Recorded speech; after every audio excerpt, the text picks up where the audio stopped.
La lucha libre es un negocio lleno tanto de maravillas, curiosidades, infortunios, y tragedias, como hemos visto durante años en este canal, y remitiéndonos a este último punto, quizás no haya ninguna más grande que aquellas en las que sea por la causa que sea, un atleta pierde la vida.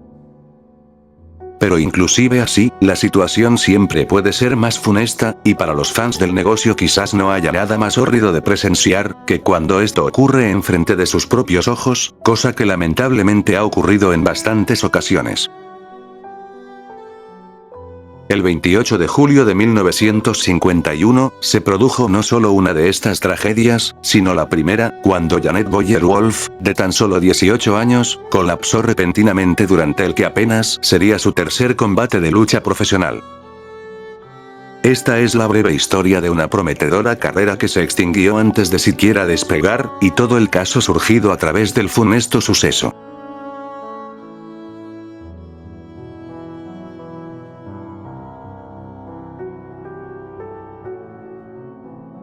De los más tempranos años de vida de Janet Boyer no se sabe demasiado, pues su historia empieza a relatarse en el año de 1949, cuando con 16 años, el promotor de Minnesota Tony Stecher, hermano de uno de los primeros campeones mundiales de la historia Joe Stecher, recomendó a la joven a uno de los promotores más poderosos de aquel entonces, Billy Wolf, refiriéndose a esta como de baja estatura, pero con un enorme potencial. Al poco tiempo de esto, y sin recibir una respuesta del promotor, la joven de 1,60 m y 120 libras iría por iniciativa propia a Wolf, pidiéndole que le permitiera probarse para integrarse en sus filas, petición que le sería rechazada argumentando precisamente su falta de tamaño. Pero sin darse por vencida y ganando algo más de masa muscular, un año después, ahora con 17 años, regresaría con el promotor reclamando nuevamente una oportunidad de probarse frente a cualquiera de sus otras luchadoras, o incluso de luchadores masculinos. Frente a esta actitud y viendo el crecimiento de la joven atleta, Wolf finalmente no solo le dio la oportunidad, sino que yendo un paso más allá, se convertiría legalmente en su tutor legal para que ésta pudiese empezar a participar en espectáculos de lucha libre pese a ser menor de edad. Bajo su tutela, Billy empezó a referirse a Janet como su hija adoptiva, a tal punto que ésta adoptaría el apellido del promotor, pasando a ser conocida como Janet Boyer-Wolf, todo pese a que por lo que se comenta, la entonces campeona mundial femenina y esposa del promotor, Mildred Burke, no estaba de acuerdo con esta relación. Lamentablemente, lo que parecía ser el comienzo del ascenso de una joven promesa bajo el ala de uno de los promotores más poderosos, daría un giro trágico en tan solo el transcurso de 6 semanas.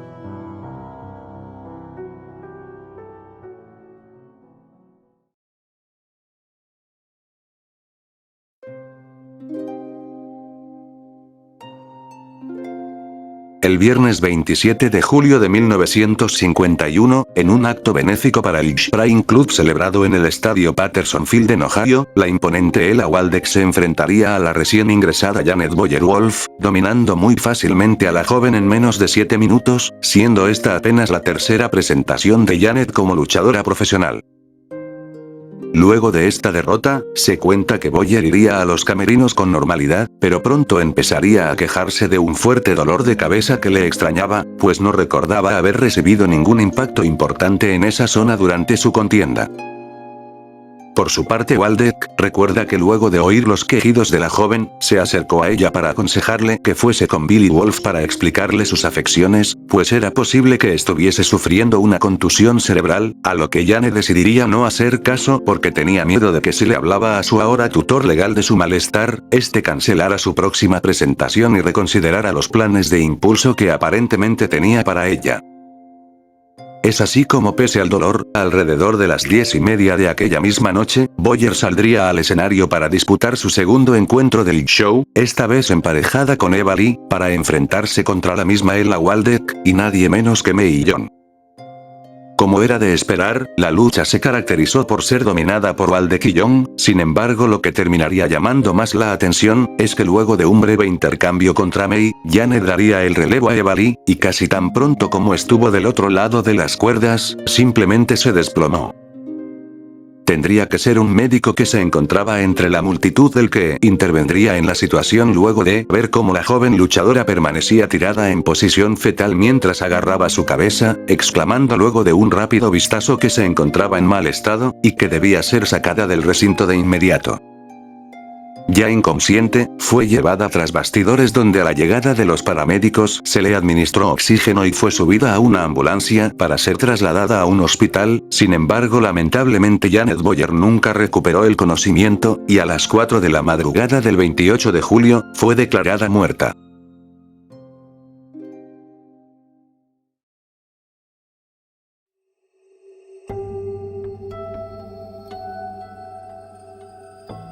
Como es de esperarse, una investigación sería llevada a cabo para dar con la razón tras el trágico fallecimiento de aquella chica de tan solo 18 años, y las primeras señaladas para ser interrogadas por el sheriff del condado, serían por supuesto las 3 luchadoras que compartieron el cuadrilátero con Janet en sus últimos momentos, pero para sorpresa de estas, las autoridades planeaban acusarlas de homicidio en primer grado, siendo preventivamente detenidas en una habitación de hotel debido a que no tenían instalaciones penitenciarias para mujeres. En su defensa, las luchadoras declararon que ni siquiera habían logrado entender qué podría haber salido mal, pues en ningún momento habían ejecutado ningún tipo de agarre o golpe particularmente duro o inusual contra Boyer, y después de que no se pudieron encontrar evidencias sólidas de que ninguna de estas buscara provocar un daño legítimo a Janet, no tuvieron de otra que dictaminar que la muerte de la luchadora fue accidental, a la vez que Young, Lee y Waldeck fueron liberadas libres de cargos. Por su parte, al hablar con la prensa local, Billy Wolf se mostró desconsolado por la tragedia, declarando que amaba a Janet como si él la hubiese engendrado, y que aunque apenas tuvo la oportunidad de presentarla ante el público, sus deseos eran que a largo plazo ésta tomara el papel de Mildred Burke como campeona máxima y principal referente de la división femenina, aunque más temprano que tarde se verían unas intenciones mucho más frías y maquiavélicas tras estas palabras. Finalmente, la autopsia realizada revelaría que Janet sufría de una ruptura traumática estomacal, y de un hematoma subdural, que es básicamente una hemorragia cerebral provocada por el estallido de un vaso sanguíneo cercano a la zona, provocando un cúmulo de sangre entre el cerebro y su revestimiento externo. En el caso de esto último, como no se pudo mostrar que la luchadora fuese golpeada fuertemente en la cabeza por alguna compañera, se teorizó que la herida pudo haberse provocado tras una mala caída en la que ésta no pudo o no supo cómo proteger su cabeza.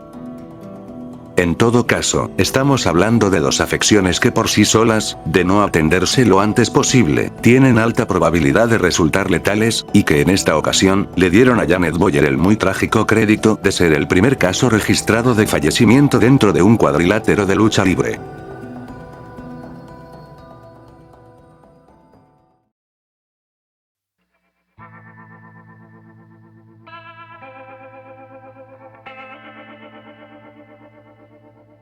A raíz de esto es que los verdaderos colores de Billy Wolf empezaron a mostrarse, pues independientemente de si realmente sentía algún tipo de afecto hacia Janet Boyer o no, lo que este promotor demostró es que anhelaba aún más que los focos apuntaran hacia su espectáculo, pues en vez de compartir todo lo que las investigaciones médicas y policiales indicaban, que en grandes rasgos no va más allá de que lamentablemente en una disciplina tan física este tipo de accidentes pueden llegar a ocurrir sin la necesidad de que haya un culpable, este empezó a insinuar que Ella Waldeck había golpeado deliberadamente fuerte a Boyer provocándole la hemorragia cerebral, sin embargo nada más lejos de la realidad, pues algo aún más oscuro se sabría tiempo después, y es que los temores de Janet de hablar con Billy aparentemente no estaban mal fundados, pues resulta que esta ya venía arrastrando los dolores de cabeza días antes de aquellos fatídicos combates, y tanto ella como otras luchadoras se habían acercado al promotor para explicarle la situación, recibiendo como respuesta una mayor presión para que siguiera adelante pese a su condición.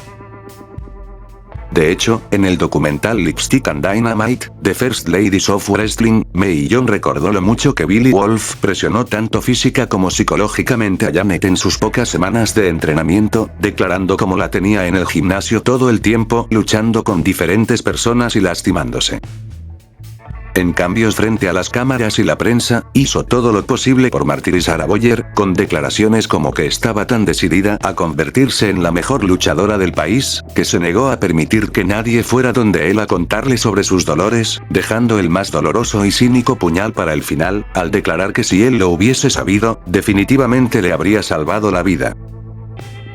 Por supuesto, ya siendo capaz de dar estas declaraciones, no perdería la oportunidad de promocionar su próximo gran evento, cuya temática principal sería un torneo para coronar a la primera ostentora de un campeonato juvenil que había creado, y en el que, según sus palabras, había comprado un anillo de diamantes para regalárselo a su protegida durante aquel show en conmemoración al que sería su primer evento de mayor magnitud.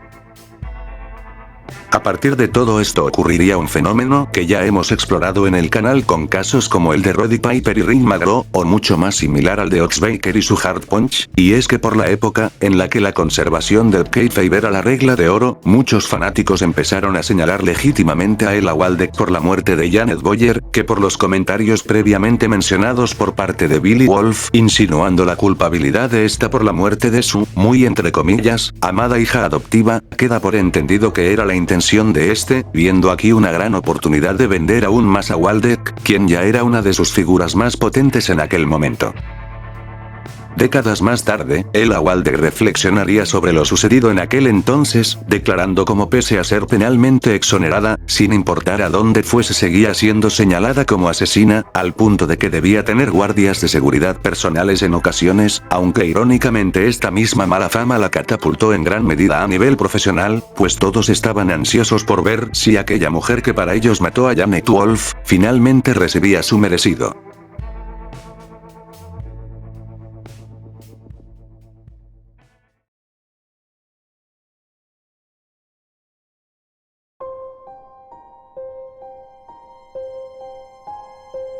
Dado que la lucha libre femenina todavía estaba prohibida en varias ciudades de Estados Unidos, tema que me encantaría tocar por su lado en este canal en algún momento, la muerte de Janet Boyer ciertamente no hizo ningún favor para cambiar este panorama.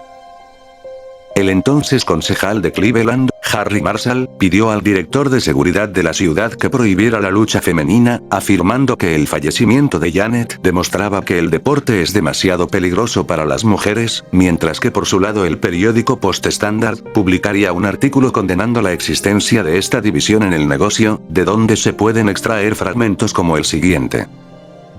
Tal vez seamos anticuados y pensemos que todas las mujeres están idealmente en al menos un pequeño pedestal, pero sea anticuado o no, todavía encontramos algo profundamente repugnante en un espectáculo de mujeres golpeándose entre sí, del mismo modo que hace años odiábamos a James Cagney por aplastar una toronja en la cara de una dama.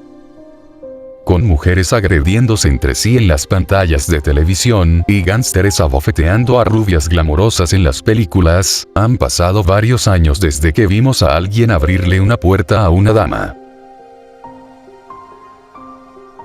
Al fin de cuentas, ya sea que la muerte de Janet Boyer haya sido un accidente, negligencia, o incluso una combinación de ambos, quizás lo más lamentable es que siendo un suceso tan trágico como lo es, al final sea resumido como solo otro capítulo controvertido en la vida de Billy Wolf, aquel promotor que ayudó a popularizar y abogó fuertemente por la legalización de la lucha libre femenina en Estados Unidos, pero que al mismo tiempo cuenta con un historial demasiado largo de malos tratos, chantajes y abusos a sus luchadoras con tal de salirse siempre con la suya, algo que hace unos meses Sweet Wrestling abarcó en un video.